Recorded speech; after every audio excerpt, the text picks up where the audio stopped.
स्वागत है दोस्तों हमारे YouTube चैनल पर। हम हैं मिस्टीरियस RAK और आप देख रहे हैं हमारा आज का शानदार वीडियो। आज के वीडियो में हम बात कर रहे होंगे कि कैसे एक हवाई जहाज 2000 डिग्री के टेम्परेचर पर भी उड़ता रहता है, पर ज्यादातर धातु या फिर मेटल 1500 डिग्री पर ही पिघलना चालू हो जाते हैं। और ऐसे कौन से कारण हैं जिनकी वजह से एक एयरप्लेन हवा में 2000 डिग्री के टेम्परेचर को सह कर भी स्टेबल रहता है और बिना रुके उड़ता रहता है। चलिए शुरू करते हैं आज का वीडियो।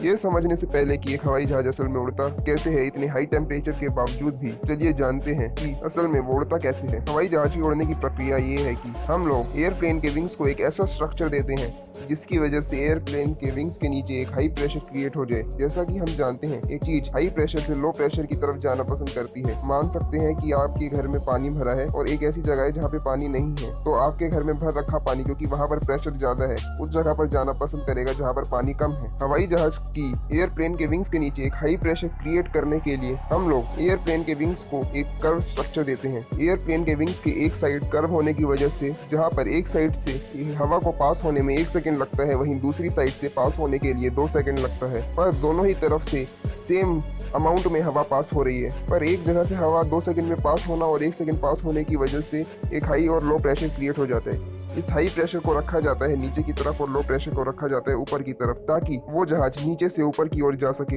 ये जानने के बाद कि हवाई जहाज हवा में ऊपर कैसे जा रहा है, चलिए बात करते हैं हवाई जहाज को गति कैसे मिल रही है, क्योंकि बिना गति के ये हाई प्रेशर और लो प्रेशर बनाना भी बेकार है। इस गति को बनाने के लिए पावरफुल जेट इंजन्स का यूज किया जाता है, जिसकी वजह से उसे काफी ज्यादा गति प्राप्त हो जाती है। कई जेट फाइटर तो ऐसे भी हैं जिन्होंने 1 घंटे के अंदर 7000 मीटर को भी कवर किया है। इसका मतलब वो भारत के कश्मीर से कन्याकुमारी जाने और आने में मात्र 1 घंटा भी नहीं लेगा। अब ये जाहिर सी बात है कि वो जेट इंजन नॉर्मल इंजन के मुकाबले काफी बड़ा, पावरफुल और शक्तिशाली भी होगा और एक नॉर्मल इंजन से ज्यादा हीट यानी ऊष्मा प्रोड्यूस करेगा। और ये हीट कभी कभार 2000 डिग्री के टेम्परेचर तक पहुंच जाती है और इस हीट को कंट्रोल करने के लिए हमारे साइंटिस्ट लोगों ने एक तरीके निकाले हैं। उनमें से कुछ तरीकों को मैं आपके सामने रखने जा रहा हूं, तो ध्यान से सुनिएगा। Methanol water injection. Methanol water injection क्या करता है कि जेट इंजन के वो हिस्से जो असल में काफी ज्यादा गर्म है, वो उन हिस्सों पर एक ठंडा यानी कूल स्प्रे प्रोवाइड करता है, जिसकी वजह से उन हिस्सों का टेम्परेचर डाउन हो सके। यही सेम चीज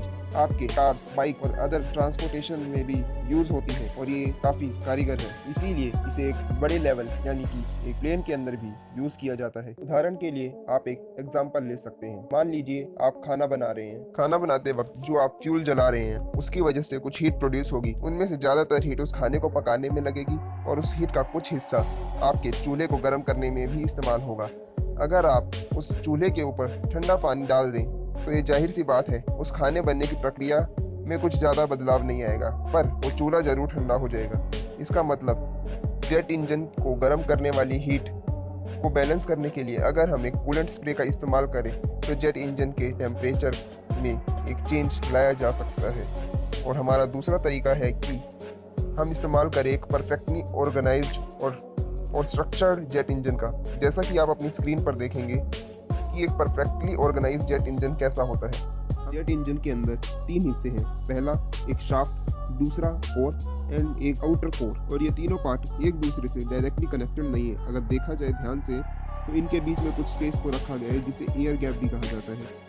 इन एयर गैप के बीच में फ्लो हो रही हवा एक शीट की तरह काम करती है, जो कि हवा और heat flames and jet engine के पार्ट्स को एक दूसरे से टच होने से बचाता है। इसके सिवाय इसके अंदर कुछ हाई प्रेशर क्रिएटर, कुछ लो प्रेशर क्रिएटर, ब्लेड्स और एक फ्यूल कंटेनर का भी यूज होता है। यानी कि सारा खेल उस हवा का है जो जेट इंजन से पास हो रही है। ये आशा करते हैं कि आप समझ गए होंगे कि कैसे ये इंजन काम करते हैं और ऐसा कौन सा तरीका है जिसकी वजह से इतनी ज्यादा अमाउंट में क्रिएट हो रही हीट को भी कंट्रोल कर लिया जाता है। हो सकता है कि इसमें से कुछ तरीके आपको पहले भी पता हो, पर ऐसे छोटे छोटे कॉन्सेप्ट्स को एक साथ यूज करके एक बड़ी प्रॉब्लम को भी कैसे सोल्व किया जा सकता है ये आपने आज देख लिया। अगर आप लोगों को लगता है कि इस वीडियो ने आपको कुछ नॉलेज प्रोवाइड करी है तो आप हमारे इस YouTube चैनल को सब्सक्राइब कर सकते हैं, हमारी वीडियो को लाइक कर सकते हैं एंड आप इस वीडियो को शेयर करके हमारा सपोर्ट कर सकते हैं।